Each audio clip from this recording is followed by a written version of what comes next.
So this is going to be a 2012 Ford Focus, and I believe that this has the 2.0 liter 4-cylinder engine.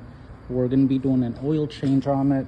The easiest way to get all these screws off of it is to put a what is this, a T30 on a drill or whatever you have. If you just have nothing but a ratchet or whatever, you can still do. You got to get this whole shield off. We got a couple of the screws to go all the way around, and then you got this right here, which is the drain plug. That's going to be a 15, and this is the oil filter, which we just gotta spin off and then spin the new filter back on and put the new drain plug in here after it's done draining and we've pulled the filter off.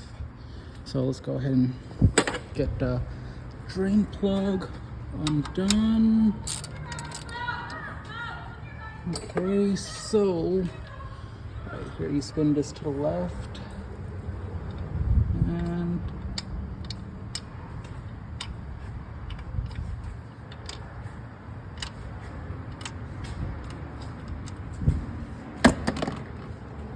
not a single droplet on my hand.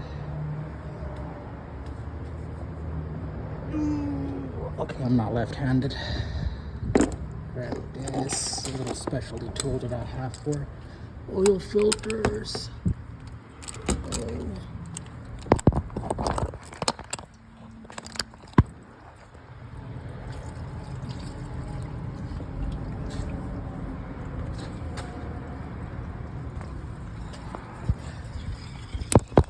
This filter's a little tighter than usual.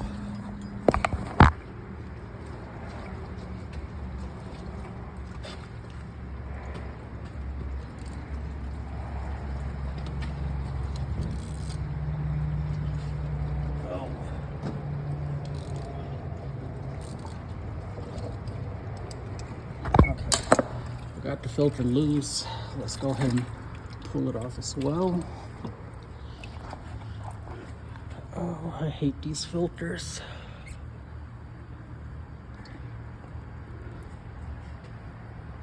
Bro, come on. You serious? Why isn't it dripping out? Oh man, I don't want to get oil all over my hand.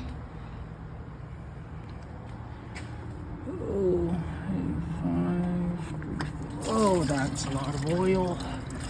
Ah, that sucks. That's why it didn't come off smooth. You look at that. The rubber ring didn't stay on the filter. Just fell off from up there. Yeah, it stayed stuck up there. Make sure that this never stays stuck up there. If not, whenever you go to fill the oil back up and turn it on, oil splatters all over the places it doesn't seal right. Oh man, I'm glad I was able to catch that on video to show y'all how a lot of people can overlook that. A lot of people in the process of it, they'll see oil and they'll be in a dark place. They won't notice it until it's too late.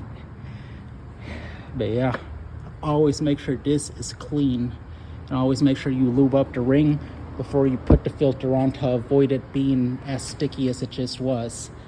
So that was what, a 85348.